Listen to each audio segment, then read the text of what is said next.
to say to imply that we will not support people doing their own things. So if members of this government is doing so, and a member or anyone has information, let us know. Because I've heard rumors, and I question members, and that the information has not proven correct. So I don't know what the member is talking about. So in future, I hope when he comes here and he makes those statements, please say exactly, he doesn't even have to wait. As a responsible member of the society, you don't wait to come to Parliament. If you know a member of Parliament or a member in this House or serious government person is in fact doing things complete opposite to what we preach, you ought to bring it to our attention. You don't have to wait for to be in this House to parade. Tell us immediately. And if we don't act, then you deal with it in the Parliament of the House. Mr. Speaker, I just want to advise the member that that's a responsibility of a member. And I make it clear here, Mr. Speaker, this government feels strongly that we have to abide by the rules we set. And I fact that, Mr. Speaker, I've gone to places being invited, and as soon as I reach there and I see no mask, I tell them, I say, and people want to come to talk to me, I say, you may want to get infected, but please, I don't want to. And I leave. So I leave by example. I go by my mother, who's 98 years, and she sits down there. I sit far from her. Because I don't want to be responsible for her demise.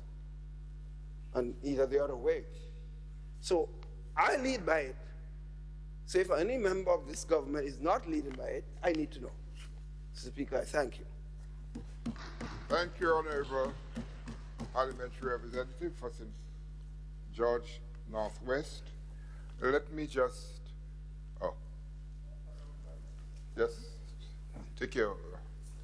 I just want to raise two issues. One has to do with the draft document that we received from the CPA consultant, that is the benchmark. Again, let me say that the benchmark was a self-assessment of our parliament in Grenada. It's a self-assessment conducted by the consultant from the CPA. I again ask those of us who have the opportunity or the time to read through. We may have been consulted, see if what is said on the report is reflective of what the participation that we made. Because you won't know what somebody else said. But if you know of what your contribution was, or there anything said in the report that does not reflect what is taking place in our country, then you must let us know. And as quickly as we can get it, we would want to respond to the CPA so that we can start, we can really own the document. Right now it's a draft, but we would want to own a document that reflect the benchmarks that came from us. So for this one, I wanted to make sure that we spoke to this. Honorable members, the Honorable Parliamentary Representative for St. Patrick East.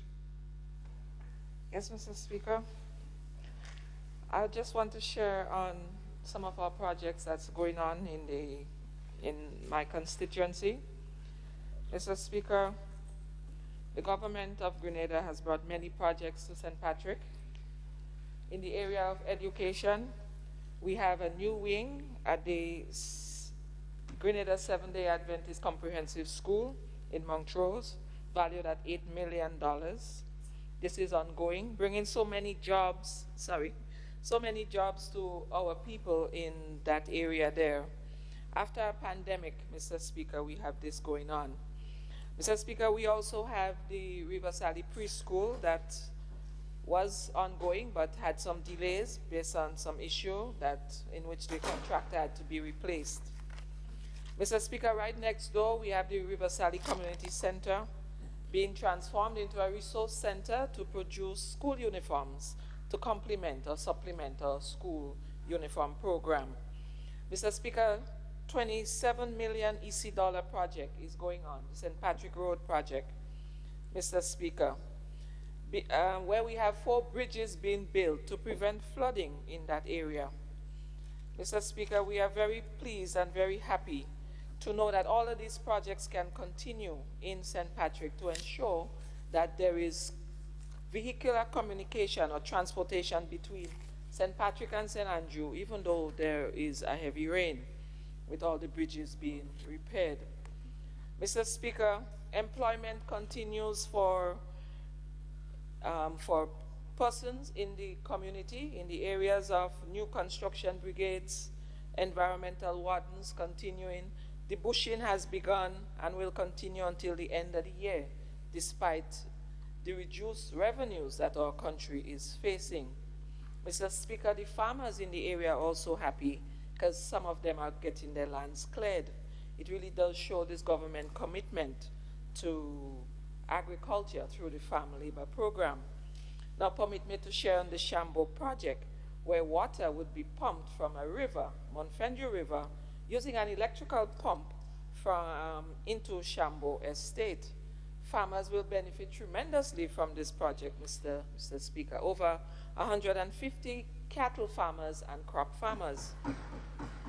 Mr. Speaker, we'll be carrying water all the way down to Batway and to Savon-Swayze, where the cattle are grazing, because every dry season at least 10-15 cows or cattle die there.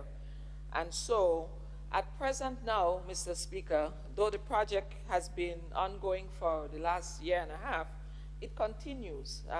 At present, the pipes are being laid from the river all the way down to Batway and to Savon-Swayze. Mr. Speaker, I want to proudly announce that thus far, a total of $600,000 has been sourced for this Shambo water project. It came from the Japanese Climate Change Project, from the Jeff Grant, and of course supported by our government as well. So by the end of the year, Mr. Speaker, this project will unfold much more. And just to announce, we need more funds to really fulfill our objective for this project. And so we are in the process of trying to source some more funds that can help to bring water to as much farmers as possible. Mr. Speaker, we also have a tractor at Shambo. Shambo farmers have their own tractor packed there for their service.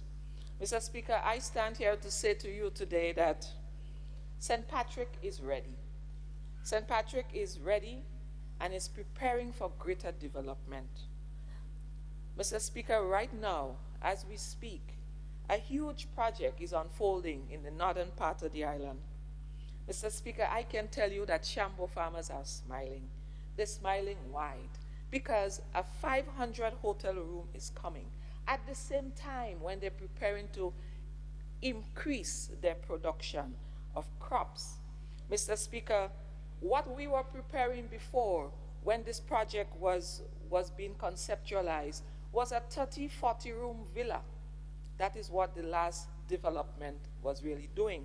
But now, and then, Mr. Speaker, I personally was a bit worried because I know that with so much production, you know, that small development wouldn't be able to absorb these farmers' produce. But Mr. Speaker, I can proudly say that with this large development, our farmers in River Sally, Rose Hill, and Liverpool look forward to it. They're happy.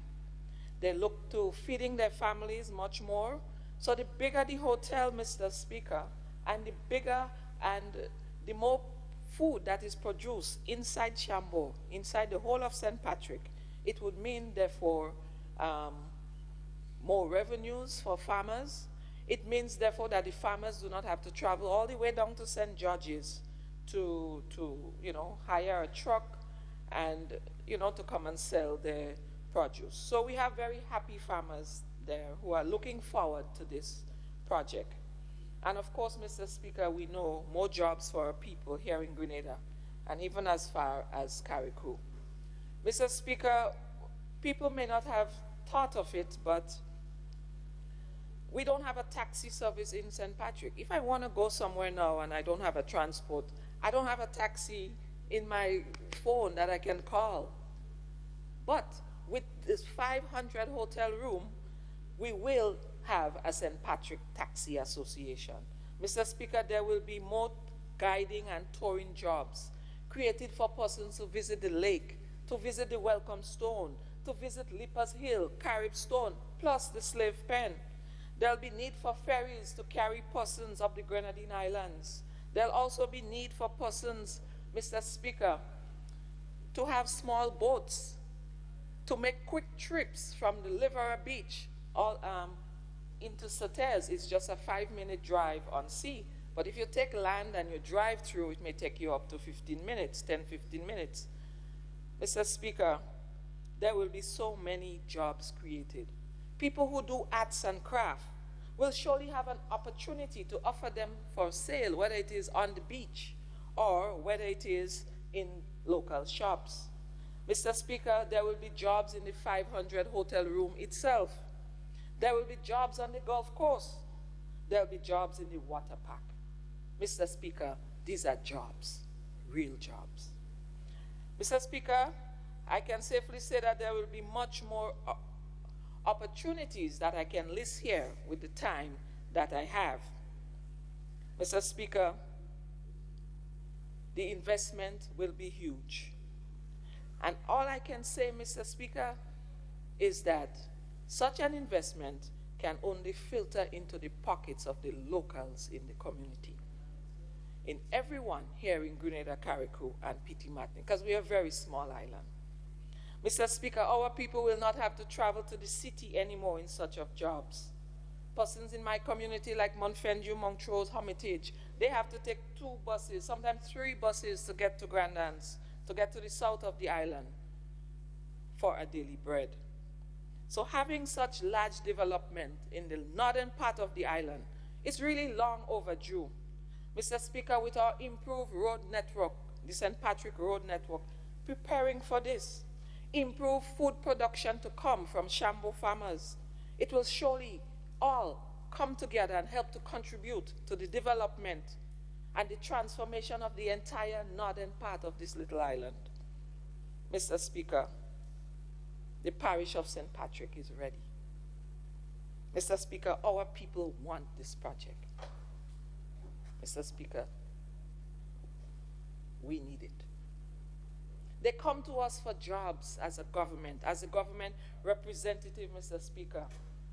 They expect us to find jobs for them, and have outlined many of the jobs that have been created by this government post-COVID-19, regardless of the challenges that this government is facing. Many jobs have been created. But I stand here, Mr. Speaker, to tell you that it's not enough.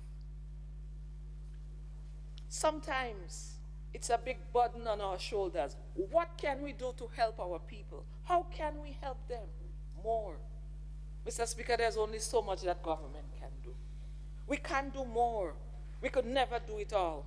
And that is why, Mr. Speaker, I stand here to say that we need this development.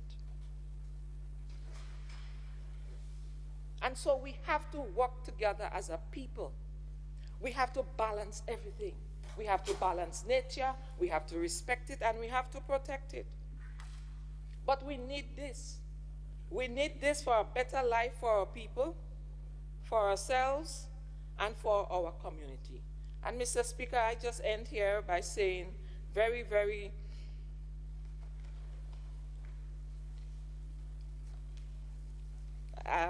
sorry, but I just got a little bit emotional there, Mr. Speaker. Our people depend on this. And I thank you for this opportunity, and also I thank the people of St. Patrick East for that opportunity to serve them. And I just want to say that I will do so with the greatest of respect and humbleness. Thank you for the opportunity. Thank you, Honorable Representative for St. Patrick East. And honorable members, at this time, the question is that this honorable House now stands adjourned. Those who are of that opinion say aye. Of the contrary opinion say nay. I think the ayes have it. The ayes have it. Honorable members, this House now stands adjourned. Sign the die. And I hope that all of us would assemble for lunch.